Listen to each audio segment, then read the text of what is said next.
Mga kabitor, magandang araw. So nandito nga pala ako sa Cebu City ngayon. At ang plano ko ngayon ay dadaan muna tayo sa CC-Lex dito sa Cebu City. Yung bagong tapos na tulay dito sa Cebu City. Actually hindi lang ito bago, matagal na ito. Mga ilang taon na ba? 3 taon na ang nakalipas nang matapos ito. Pero ngayon lang tayo nabigyan ng pagkakataon na mabisita ito at personal na madaanan ang tulay na ito. So ngayon matutupad na natin ang matagal-tagal na nating pangarap na makadaan dito sa tulay na ito. So ito na mga kabintor, at nandito na tayo, mga ilang minuto na lang at madadaanan ko na itong CC-Lex, ang pinakamahabang tulay sa buong Pilipinas sa ngayon.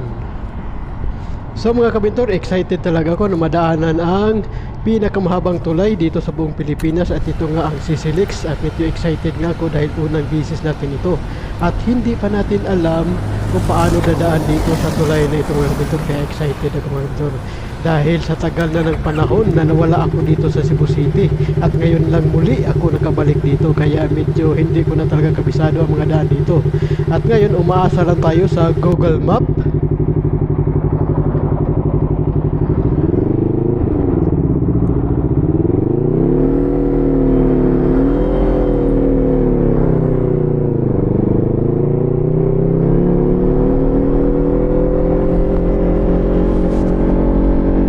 Okay mga kabintor, so try natin daanan ng CC-Lex kung makadaan tayo dito, no? Kung hindi naman, edi ano natin yan, hindi natin pipilitin. Pero kung pwede tayo makadaan dyan, di try natin daanan. So ngayon di ko alam kung ilang CC ang pwede dyan, ano? Pero i-try natin daanan. Magtanong tayo kung pwede tayo makadaan dyan. Sana pwede tayo makadaan, dahil dito kitang-kita ko na yung ano, yung CC-Lex na tulay. So first time kung makadaan tayo dyan, first time kung makadaan dito ngayon.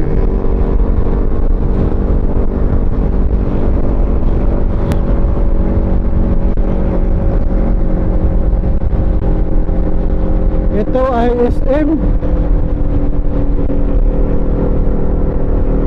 Seaside. Yun ang pangalan ng ano nito.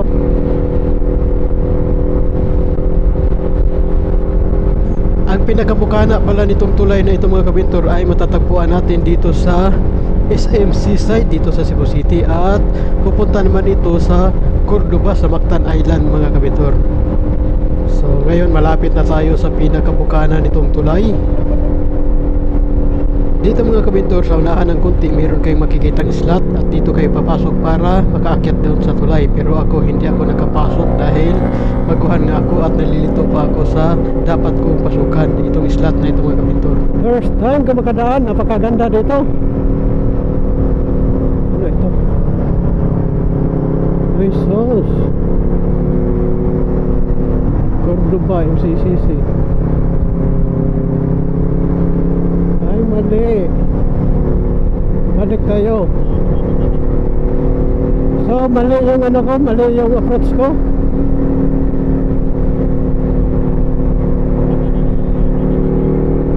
Mali yung ano natin mga kabintor.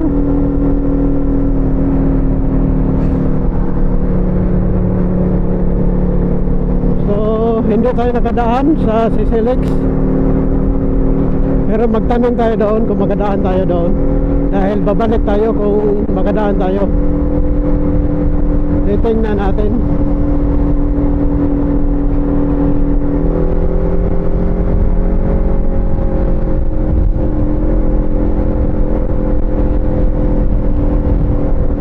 Mas maganda na rin nakadaan tayo dito sa baba, dahil makikita natin yung pinaka ano niya, pinaka pundasyon niya dito sa baba. Pero ngayon maghanap tayo ng mapagtanungan, titingnan natin kung makadaan tayo dyan.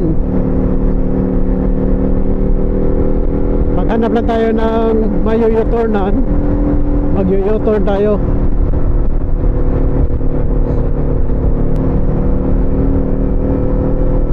At dito minabuti ko na nga magtanong para makisigurado tayo na po pwede ba tayong makadaan dito sa CCLX gamit ang motor natin.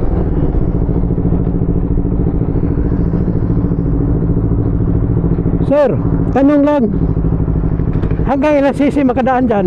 Boss, Anong cc ang makadaan dyan? easy. Oo, yung cc ng motor ba? Nasa Silix. Oo. Pwede raw ni. Pwede rin eh? Oh, Hmm. pwede mo ginagawa. Pwede mo ha? Kan, 125. 125. Hindi naman ganun na niya. Pilay bayad? Up, Pilay bayad? 60. 60? Asa mo gumagay mo? Toyo ka dito? Dia ka na like what? Oo. Stay na pwede ka tayo. Dira gyapon gumagay Ito anang naka SMC side pod. Oo. Tuyok, pero ayaw U-turn boss kay dakpon ka. Suod ka atong kuan lahos kita. Oo. Tuyok. Sige. Ayaw U-turn kay naidakop kaya. Sige, sige. Salamat, salamat. Salamat boss.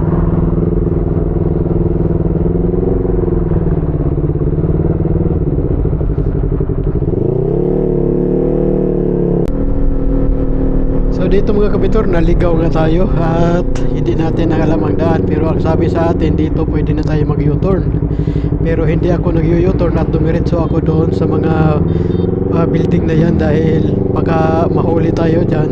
Mas mabuti nang dumiretso tayo para hindi tayo halatang nag U-turn.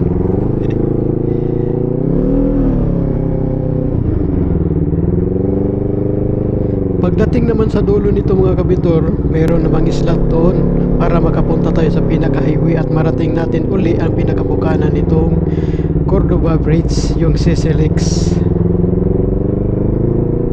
Okay, bumalik tayo dahil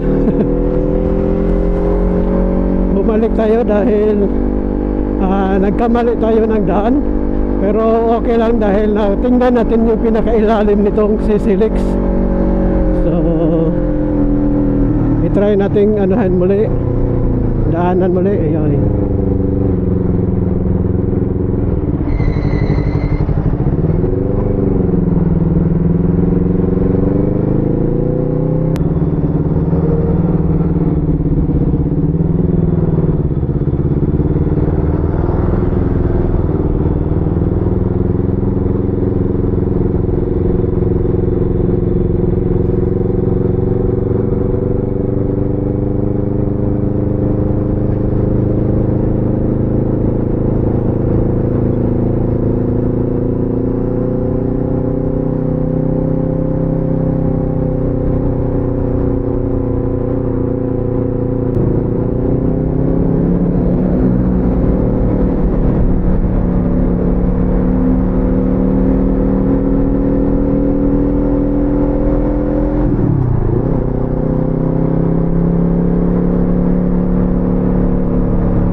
Para sa tulad kong mga baguhan dito, portion na ito, huwag kayong mag-U-turn dito dahil ito ang sinasabi sa akin kanina na may nanguhuli mga kabintor. Kaya mag-iingat kayo dito, mas mabuti nang didiretso tayo sa U-turn slot. Ito mga kabintor, itong lugar na ito, may manghuli daw dyan, kaya bawal ang mag-U-turn dyan.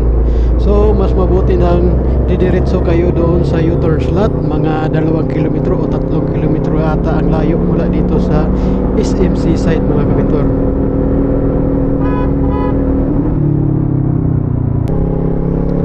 So ito naman ang U-turn slot, papasokin na natin ito para makasigurado tayo na hindi tayo mahuli sa lugar na ito dahil malayo-layo pa yung pinanggalingan natin, at kung mahuli tayo dito talagang napakaabala. Kaya minabuti kung dito na iikot sa ginagawa nilang U-turn slot mga kabintor.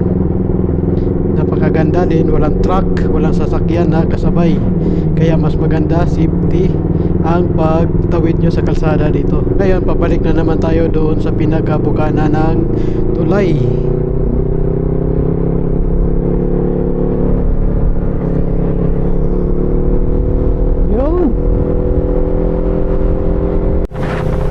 dito mga kabintor may makikita kayong slot, pero hindi ako pumasok dyan para makapunta tayo sa pinaka-highway.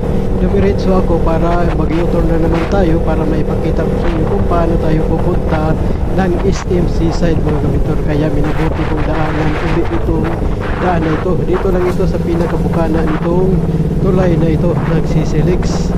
Minabuti kong daanan ito para kung maligaw tayo, alam na natin kung paano natin lulusot, kung paano tayo lulusot, at babalik na naman tayo uli doon sa pinanggalingan natin na U-turn slot kanina na mula dito. Ang mula ko ay 2 o 3 kilometro magmula dito sa SM Seaside mga kabintor. Ito papunta na ito sa SM Seaside mga kabintor. Kung pupunta kayo ng SM at galing kayo ng South at dito kayo dumaan, so mag U-turn slot kayo mga kabintor. Ngayon iikot na naman tayo dito sa U-turn slot na ito mga kabintor. Ito yung dinaanan natin kanina. So didiretso lang tayo dito mga kabintor. Mga ilang balik ko na, 3 balik ko na dito mga kabintor.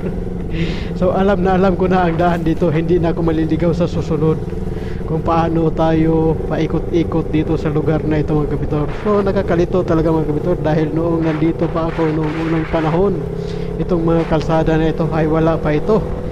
Year 2007 wala pa ito mga kabintor. So yan, nandito na tayo muli. At ito hindi na tayo maliligaw mga kabintor. Nandito uli ako sa SM Seaside. So malapit na tayo sa pinakabukaanan nitong tulay na ito mga kabintor. At nakasisiguro na ako na hindi na ako maliligaw dito sa ngayon, sa 3 pagkakataon kong pagbalik. Yan, ito yung slot na sinasabi ko kanina. Papasok tayo dito mga kabintor, hindi na tayo didiretso.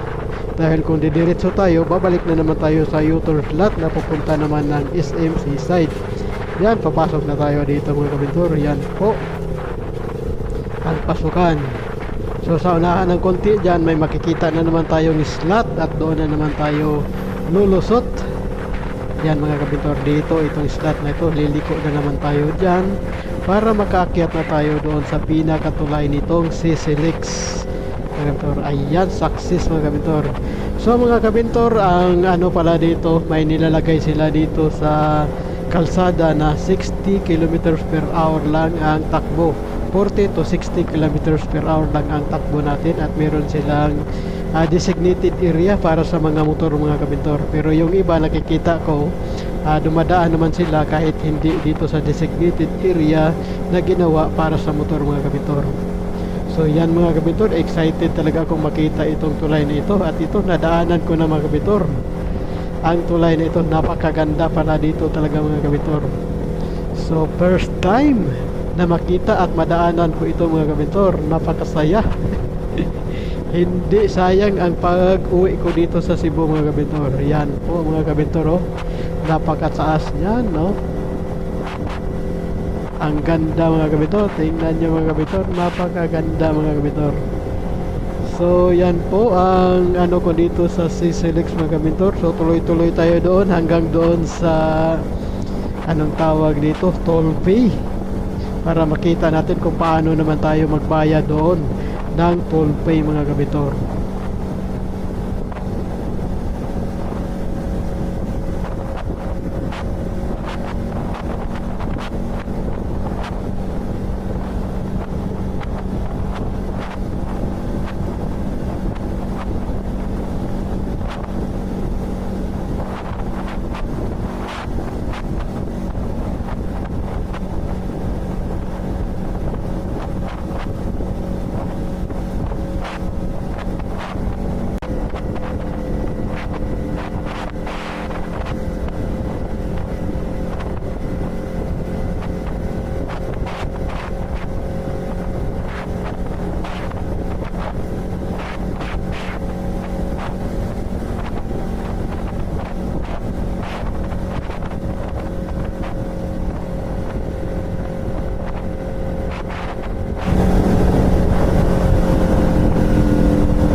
ito na yung toll gate.